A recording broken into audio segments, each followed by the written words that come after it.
If you that's why I have respect for many cultures that pray over animals before they kill them, because they realize the personhood of them and what they realize the sin that they're committing. Yeah. Because I think like killing is an inherent sin, no matter what you do. Does the world live based off of killing? Yes, it does, unfortunately. But can a better world exist as well? And yes, it can. How do we get there? Yeah. Yeah, one person at a time, right? Absolutely. Do you want to answer a few questions? I just want to talk to someone who's genuine. He was like really taking his time with it. They're obvious questions. It was just so painful. Okay. It's just about oppression, nothing political. Okay. Yeah. Okay. Yeah. Is that okay? Yeah, and then we're live on YouTube. Are you okay with being on camera? Yes, that's cool. Yeah, you're not on camera yet, but you just have to stand up. Yes. Okay. There are 23 right. Oh no, sorry, 107. Oh, 107. Okay. 170. Oh, okay. 170. Okay. Yeah. But it's awesome. So I'll just have you stand right here, right there. Awesome. My name's Anna. Anna Soren. Soren, lovely to meet you. Is my hair normal sauce? Oh, you can see yourself if you want. Oh my God. Hey. Hey, people. Awesome. Whoa. So we're just talking about oppression. Oppression just means prolonged, cruel treatment. Do you think the powerful should have the right to oppress the powerless? I mean, maybe I'm preaching to the choir here, but no. Right. And throughout all of history, every system is built to do so. Yeah. And that's not moral, right? No, absolutely not. I agree. Absolutely not. What if the powerful are really strong? Should they have the right then? Like physically or like? Oh, whatever. Yeah. See, I think that's the strength give you the moral right to oppress someone. No, not at all. Oh. Not at all. What about intelligence? If you have more intelligence than others, does that give you the right to oppress others? No, I think if you're smarter than someone, sure, you might get ahead in life, but getting ahead is through a systematic means of oppression. Oh yeah, no, I agree. Our systems are definitely flawed greatly in the sense that they're more set up to help others than they are. I think people like to perpetuate the system of capital through mirroring it through nature and saying the fittest are the best. Yes. But capital is not inherently human. I think capital as a whole. I mean, call me a radical. Sorry. No, yeah, I'm right there with you. I'm not a fan of capitalism. Unfortunately, it's the system we live in, so I work with the levers that I have to like make a change if I want to. But yeah, I gotta eat somehow. Exactly, I gotta do something. So what if we already went through that. So this last question is going to seem a little like a gotcha, but I did it for a long time, so I'm not judging you. No, lay it on me. Yeah, cool. So what about the animals that we send to slaughterhouse or use for clothing, entertainment? Would you agree that we're oppressing them? Yeah, actually, I believe in not just animal rights, but multi-species justice within the idea that like certain animals get rights. It's like the liberal version of multi-species justice, where it's like because we are also animals, we should not centralize ourselves in the system of living. Yeah, so you understand that animals are sentient just like we are. Absolutely. Yeah, having subjective experiences, having emotions. And I think we air this level of superiority because we have metacognition, maybe not in the way that other animals do, but who's to say that trees don't, or, you know? Sure, trees might, but more focused on the animals. Are you vegan? I'm not, no, okay. But I can't even afford to eat meat because of how expensive it is out here. Right now, yeah. So I'll eat the Beyond Meat. When I do, it's I'll only get nice stuff because it's not very good for you. The American meat industry is pretty bad. I don't know. I like to claim that I'm any better, but I'm not. Oh, it's not about being better. It's more well, I'll start here. Have you heard of the word vegan? Yes, of course. Okay. Of course. What do you think vegan means? Or at least just reflect with me what you think it means. Nothing from an animal. That is something that we do. We avoid using animal products. But veganism is actually a stance against the exploitation of others. So, for example, if someone was exploiting you for money, they're exploiting you and they're selling the benefits to others, and I had the opportunity to give them money to benefit from that, I wouldn't do it because I'm vegan and I recognize you're a sentient being, as we were just talking about, and you care about what happens to you. Absolutely. And I wouldn't want to support your exploitation. Absolutely. That's all veganism is. It's just recognizing the victim. Okay, so it's so it goes beyond just what we eat, is what you're saying. Oh yeah, absolutely, yeah. Okay. It goes into anything that you're going to purchase. You just make sure that it wasn't directly from someone's exploitation. Ooh, then most produce. like I think farm workers in the U.S. are the most exploited class of laborers. I don't disagree. Yeah. Yeah, I think it go then. Ooh, So if we were to more take an approach of like reducing harm in that sense, like how could we reduce harm on those workers? well, I could give you the Marxist answer. I could give you the Well, within our system, the like, like. as one individual, what can Sure, we do? sure. You could try and get a petition to get people to lobby against like the use of pesticides during when they're like picking fruit. Like people in like planes will just drop pesticides on like the workers in the middle of their work shift, and that's like crazy. Well, let me give you this perspective. Sure. Who do you think is consuming most of the plants that we grow right now? The consumers isn't. I don't know. I don't know. Maybe Okay. that's like okay. It was kind of weirdly put. So the animals actually consume most of the plants that we grow. If we stopped animal agriculture, we could reduce our agricultural land use by 75%. So if we're worried about people that are being exploited in the agricultural industry, going vegan would be a great, huge way to reduce our demand on workers being in those fields. Right. You would still sadly be participating in our systems, but Right. the animal ag system is kind of doubled because it's not only the workers exploited for working on with the animals, but also the workers that grow the feed for the animals. So Sure. it's almost compounded, right? Right. So going vegan in that sense could reduce your harm on human workers. So let's say though you couldn't really. Trying to think, like let's say that it was actually no slavery in animal ag, and actually every worker that worked in animal ag was paid well and making a nice living. Would that justify enslaving somebody so that other people can enjoy taste pleasure?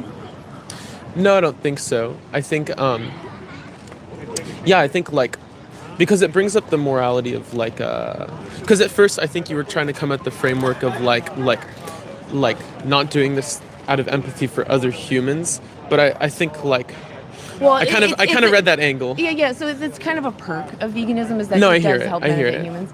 But the main point, Sure. is the animals. And like that's why I try to throw it that even if, let's say, the animal ag wasn't oppressing humans as well, would the animal ag industry still be justified in birthing animals into existence just to be used by us? Does that make it moral? Yeah, like factory farming is like downright evil. I don't know. I think like I think there's like a Well, like, I don't know if you understand my question. Let me Yeah, rephrase. sure. Yeah. No. So what Let we me were lock talking. Sorry. So I know I said a lot of words. No, is you're what it so is. good. You're so good. So as we were saying, agricultural workers are oppressed, right? Yes. And we were talking about there was a concern that if we were to consume a plant-based diet, that we're now demanding exploitation of workers, right? Was that the concern? We were talking about exploitation. Yes, Okay. yes. And I was just trying to squash that by telling you, well, if you're worried about the exploitation of workers, going vegan would reduce that harm on the workers. That was the only point I was trying to make. And then I tried to steel man your argument that let's say you supporting animal ag is actually supporting the workers in the ag industry. Like they're not being enslaved, not being exploited. This is a hypothetical. I see. Okay. Would animal ag then be okay? No. Factory farm or even small farms? No, not Okay. at all. Okay. I think me individually going vegan wouldn't like change anything individually, right? But I think it's a matter of collective action, and I think collective resistance in the same way that people will block oil pipelines. Sure. It's the same people that can do the same That- stuff on these farms. That is actually another great benefit of veganism. As we all start to become vegan, we do actually have a huge effect on these animal markets. Yeah. But on an individual basis, for you, Sure. do you feel comfortable giving your money to someone who's going to do something to an animal that you yourself wouldn't tolerate the treatment of? Like you wouldn't tolerate having a knife dragged across your throat or your No, baby's tape dragged absolutely away. not. Well, if I even had the money to give, no, I wouldn't. And also, it's like not even healthy for you. Like, Yeah, it can like, be really unhealthy for sure. I think humans have also evolved beyond like the need to. I mean, we are omnivores, hence like kind of really inciting that like this massive system we've built under capitalism, through capitalism, the commodification of life, has like kind of enabled this experience. Like I don't know. I think I don't know. I think like I think also there's a point in our society where it's like, if you're vegan, like why do other people care about your choice? Like, because I think there's so much pushback against like a choice. Yeah.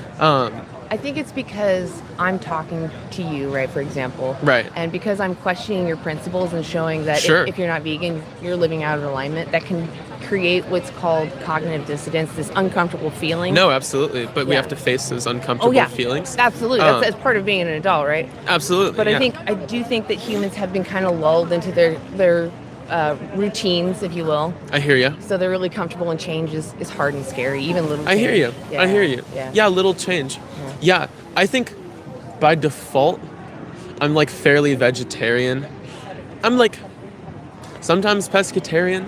I don't know. Like, I think it would be very, very hard to switch to veganism because of the system built around me that has made me so dependent on it. What makes it so hard? What is it that's kind of like holding you back? The price it is to be vegan. It's so expensive. It's actually they did studies on this. Specifically, even a whole food plant-based diet can be up to 30% cheaper than a regular omnivore diet. I understand though, like the Impossible and like the Beyonds, they can become a little expensive. Sure. But there's ways to imitate those same things with whole foods, like with beans or even tofu, to the point where you won't really notice the difference, and it's way, way cheaper. Interesting. Yeah. If you were to find that it was cheaper, would you find it to be a moral obligation to live vegan then? If I could go to the store and save money by buying only vegan items, like, sure, why not? Yeah, why awesome. not? Okay. And then your bonus is you're also like not eating people. Yeah, exactly. Yeah, Precisely. Yeah. I think animals have personhood. I think I think you can have like a sense of like at least respect amongst inhumanity. Yeah. Is and there I think a way to respect someone while using them though without their consent? no, not at all. Not at all. I think animals eat other animals, but we've come to this point where we don't see ourselves as animals, so we've commodified every other animal. Absolutely. And I think if you that's why I have respect for many cultures that pray over animals before they kill them, because they realize the personhood of them and what they realize the sin that they're committing. Yeah. Because I think like killing is an inherent sin, no matter what you do. Does the world live based off of killing? Yes, it does, unfortunately. But can a better world exist as well? And yes, it can. How do we get there? Yeah. Yeah, one person at a time, right? Absolutely. Yeah. So vegan from now on? Vegan from now on? I'll try. Awesome. I'll try. It's hard. Can you, let me give you a resource. Sure. So I just suggest, did I already give you one of these? Oh, I just had a brain fart like I gave you one of these. So if you just scan this, it takes you to a documentary called Dominion. Shows, and it's just standard practice. It's just showing you that if you are going to pick up fish, chicken, any of those individuals, you need to know what it is you're asking that they went through, because as soon as you pick up that package and purchase, or even a friend makes you a meal and you accept it, the next individual is going through that system to replace what you've taken. Yeah. So that's your part in this system. Sure. So you can make a huge difference if you switch from your omnivorous diet to a vegan diet. You can save 100 to like 300 individuals a year. That's huge. Interesting. Yeah. They won't be born into existence. Mom calling. Oh, okay. So if you could you go plant-based until you watch that documentary? Yeah, okay. Awesome. Okay. And then it's free on YouTube. It's like maybe 2 hours. How many more animals do you want exploited for you? Is it more than 0? What was that? How many more animals would you like exploited for you? Is it more than 0? Well, ideally, no. Right. None. On. All right. The only way to do that is to go vegan. I really appreciate Said it there. What was your name? Soren. Soren. I don't think I asked your name in the beginning. Thank you so much, it's okay. Soren. I appreciate you stopping by. I also appreciate your energy, too. That was fantastic. You have a great day. Yay! It's fantastic. I love having... This is the third open-minded person I've had. Yeah. I really appreciate when people are willing to do the plant-based challenge, because... I mean, that's a start. Honestly, there was actually a study done on this where they gave some students beef jerky, and they gave students nuts, and then they asked them about the cognitive abilities of animals, and those that had consumed animals recently were less likely to see the animals as intelligent or worthy of moral consideration, whereas the students that ate the nuts were more willing to recognize that animals... Well, it's like we're thinking with our gut almost, right? Because we've consumed this in that cognitive dissonance of, I just benefited from it, and I really liked it, and yeah, so I think that I heard Chip do this, so I really think that plant-based challenge before they watch the documentary is smart, because it's like they're detoxing their brain while they're watching that film and being like, oh, yeah, I don't actually need to do this.